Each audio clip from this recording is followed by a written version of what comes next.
Yep. Yep. And Recording in progress. Good morning. I want to welcome everybody to the Tuesday, August 26th meeting of the St. Joseph County Board of Commissioners. Please stand for the Pledge of Allegiance. I pledge allegiance to the flag of the United States of America and to the republic for which it stands, one nation, under God, indivisible, with liberty and justice for all.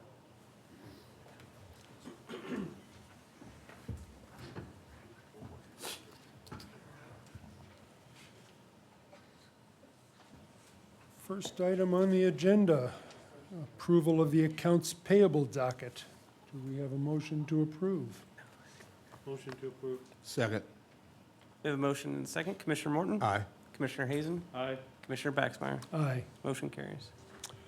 Next, approval of the Purdue Pharma opioid settlement agreement participation.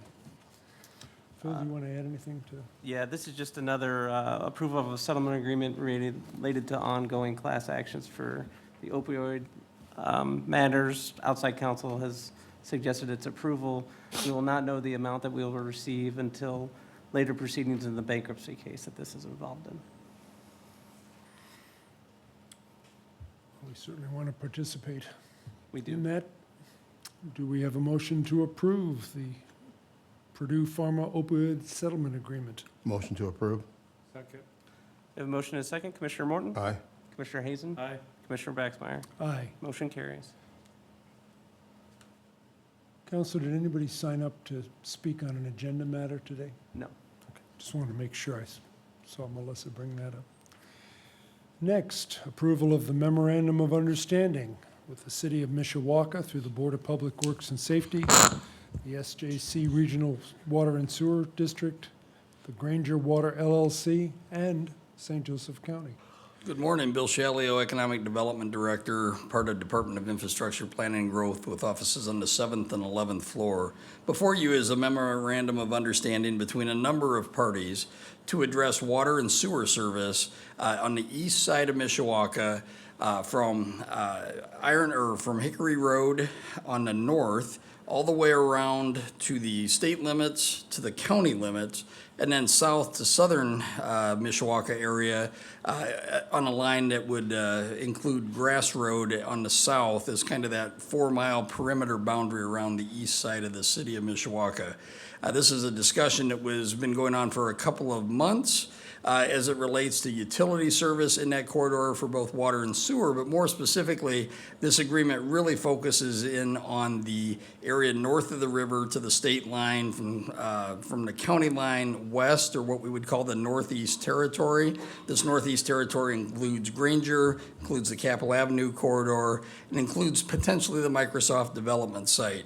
So the MOU before you today is a four-party or multi-party agreement between City of Mishawaka, the county, Regional Water Sewer District, and Granger Water, so four-party agreement, that will then address how utilities are extended to the area, who provides service to those different areas, whether it's water by partnership or sewer by partnership, but it really addresses a number of issues. Really what this agreement does before you today is puts in place a set of terms and timelines so that we can work towards developing maps for both water and sewer service in these areas. And then over time, it will be then the positioning document to move us forward with an actual agreement between all the parties on that service. We're excited about the opportunity to get these parties together to work through this collaborative agreement. We think this is a good plan for all parties, including Microsoft, and so we would ask for your approval of this document. I would note that the Regional Water Sewer District has already signed this agreement. We believe Granger Water is in the process of signing this agreement today, and City of Mishawaka, at their Board of Public Works and Safety meeting, is approving this document, I believe, right now. So if there's any questions, I'd be happy to answer them. Any questions? I just want to make one comment. Please. I want to say thank you to everybody that was involved in this, but especially Phil and Bill. I know they worked late Friday trying to put this thing together so we could get it here today, and I appreciate that. Bill, can you touch a little bit on the timeline? Yeah, so there's a couple different competing timelines. I apologize, I'm a little loud. A couple different competing timelines.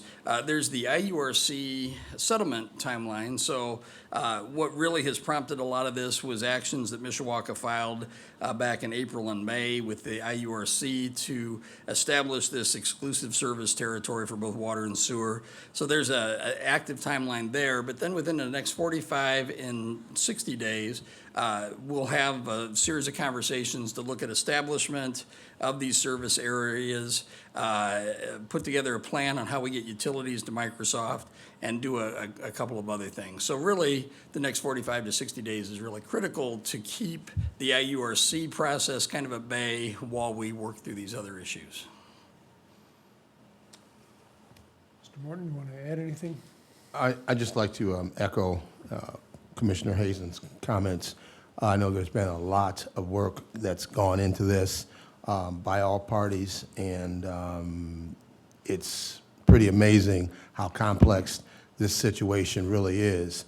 And I just hope that moving forward, this memorandum will be followed and all parties will collaborate as set forth in the memorandum. So thank you for all your hard work. No problem, thank you. And it really was an effort that kind of built first between Mishawaka and the county, and then we included Regional Sewer and Water and the fourth party, which is the private water company out there, Granger Water. So it really was did take an effort to get to this point. Gentlemen, if there's nothing else to add, do we have a motion to approve the memorandum of understanding? Motion to approve? Second. We have a motion and a second. Commissioner Morton? Aye. Commissioner Hazen? Aye. Commissioner Baxter? Aye. Motion carries. Thank you. Moving on to IPG, approval of the AIA contract change order number 3 with DLZ for the SJC water treatment plant, Phase 2.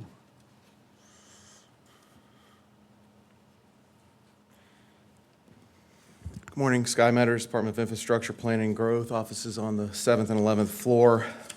What this change order is for the, as you mentioned, the water treatment plant Phase 2. It is not for any change in dollar amounts. It's for a time extension for work related to the wellfield sites.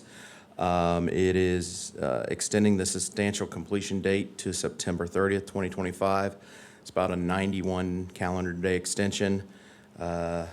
We and several others have reviewed this and think that this is appropriate and request your approval. Seems very straightforward. Any questions? Do we have a motion to approve the contract change order number 2 for the Phase 2 of the SJEC water treatment plant? Motion to approve. Second. Commissioner Morton? Aye. Commissioner Hazen? Aye. Commissioner Baxmeyer? Aye. Motion carries. Thank you. Thanks, Sky. Next, the consent agenda for IPG. Do we have a motion to approve? Motion to approve? Second. We have a motion and a second. Commissioner Morton? Aye. Commissioner Hazen? Aye. And Commissioner Baxmeyer? Aye. Motion carries. Moving on to physical assets. Approval of the updated procurement policy. Good morning, Commissioners. Bree Roberts, Director of Physical Assets with offices on the 7th floor of this building. As you mentioned, this is an update to our current procurement policy, which was initially approved in 2021. So we're very excited to see this. As you know, as time marches on, there are always changes that happen and things that you notice that could be refined. And so these changes close a number of those gaps for us, as well as make a number of clarifications that I think will help in this process. And so just for clarity, I'll kind of outline the largest of those. So the first being the standard requisition for purchase order clarification to ensure that both goods and services are in the same bucket as far as our internal policy for competitive pricing. So this clarifies that no matter if it's goods or services, that we want competitive quotes. We want to make sure we're doing our due diligence to get best pricing across all departments and all areas. The second is Public Works Projects Guidance, which adds some clarification as to the separation of public works projects as it relates to Indiana code. The third being requisitioning for invoice payment. So we have a new threshold of $5,000, of which purchase orders will not be required to be cut for those ongoing or reoccurring payments. And this is, of course, aside from any fixed asset or new orders. Those will not be applicable for this process. This is reoccurring payments such as utility payments, low dollar amount contract payments, things for basically that are pre-existing. Another change that you'll see in here is the unauthorized commitment of funds section. So again, just to clarify, we wanted to make sure that proper process regarding purchase order issuance, Board of Commissioners approval, and Board of Commissioner execution and signature on agreements and contracts for all departments was being followed. And so that's a completely new section within this policy. We also clearly spelled out our fixed asset depreciation guidelines, just as an additional section in here that was lacking before. And lastly, one big change you'll see is a new section regarding personalized or name brand tangible personal property. So this is basically just a restriction to say if there is a house brand item that is less expensive and comparable, then procurement will make that substitution on a forced substitution basis to, again, ensure that we're getting the lowest cost item. And then also personal items such as, you can get on Amazon and you can upload a photo and you can get personalized things. We want to make sure we're cutting down on that. And again, that's in an effort to make sure that we're using our tax dollars wisely. So procurement is very excited to have this before you today. It's been a long time in the making. Big thanks to Phil and his team as well. Couldn't have done it without them. But again, very excited to be making these changes. And we would ask for your approval.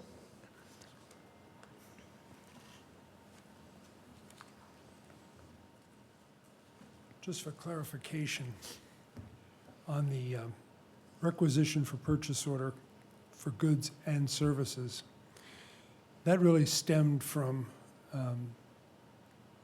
perhaps some departments not fully following that and what they called a service and what they called a good. Correct. How does this affect bigger projects where we're looking for specific professional services? We can still go the RFQ route and request qualifications because we need those specific services Correct. for some projects. Yep, there's always going to be caveats to that. There's a lot of language in the policy about, specific services. Sometimes there's specific services rendered that only certain companies actually do. So there is language in there about that. And also just general knowledge, Indiana code is a little bit more lenient on services, I'll say. So essentially, we can procure them as the board sees fit. But I think with this, my office and the Board of Commissioners wanted to make sure that we're stating categorically that we want to make sure we're getting competitive quotes as often as possible for anything being requisitioned, essentially. Yeah, I think this goes a long way to closing some of those gaps For sure, that have existed for sure. or have developed, shall we say. Everything's always changing, so. It does. Commissioners, anything you wish to add? Without a doubt. I'm not going to get too far into the weeds on this, but I will say two things. First of all, I'd like to say thank you for you and your department and your work on guaranteeing or trying to do your best to guarantee that we are getting the best pricing on goods and services. When this wasn't even a policy, you were already doing that. Because, and the second thing that I will say, for years, I've never understood why goods and services were not included as far as getting bids. I don't get that. So this is huge for me, so thank you. Absolutely. Tony, you want to add anything? Good job, as always, from Bree. Thank you. I will echo what both of them said. You spent a lot of time on this, and we appreciate your efforts. Absolutely. It was well done. Gentlemen, do we have a motion to approve the contract? Second. We have a motion and a second. Commissioner Morton? Aye. Commissioner Hazen? Aye. And Commissioner Baxmeyer. Aye. Motion carries. Thanks, Thank you. Bree. Next, approval of the consent agenda for physical assets. Do we have a motion to approve? Motion to approve. Second. Commissioner Morton? Aye. Commissioner Hazen? Aye. Commissioner Baxmeyer. Aye. Motion carries. Next, from PSAP 911, approval of the fire alarm system testing renewal with New Era.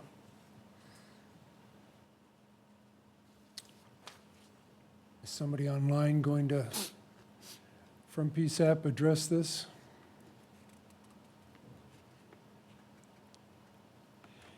If not, this is something that we've done annually.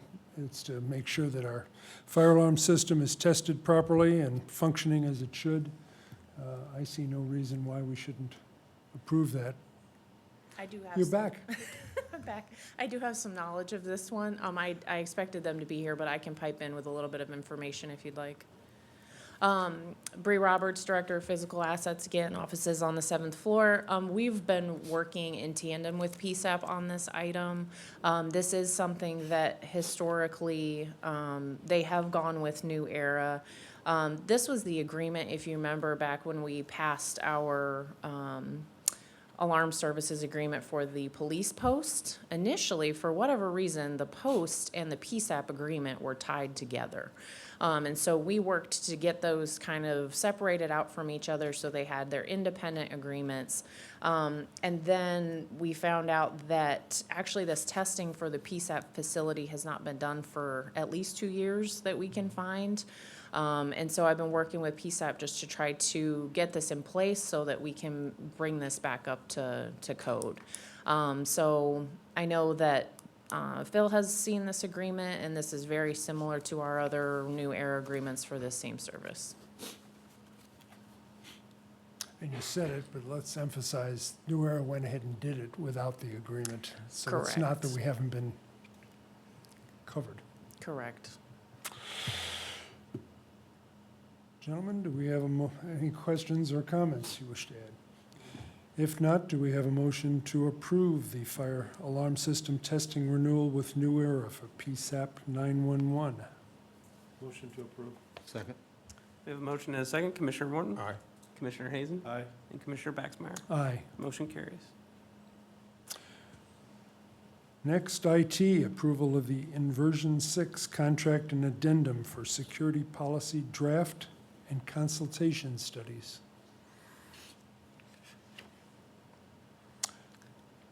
I guess I can give a brief go ahead. description of this one. So, the county for the last couple of years has had and acquired cyber risk insurance and various policies that cover those types of issues that are ever continuing in today's society.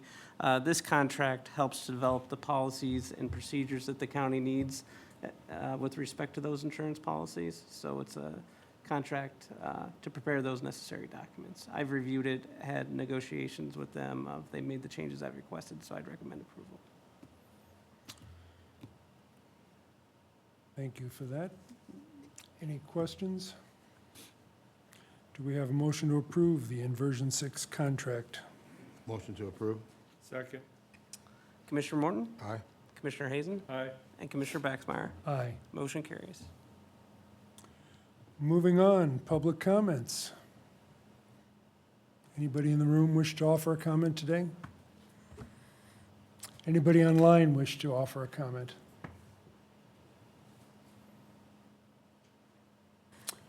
If not, do we have a motion to recess? So moved. Second. Commissioner Morton? Aye. Commissioner Hazen? Aye. Commissioner Baxmeyer. Aye. We are recessed. Thank you, everyone. Recording stopped.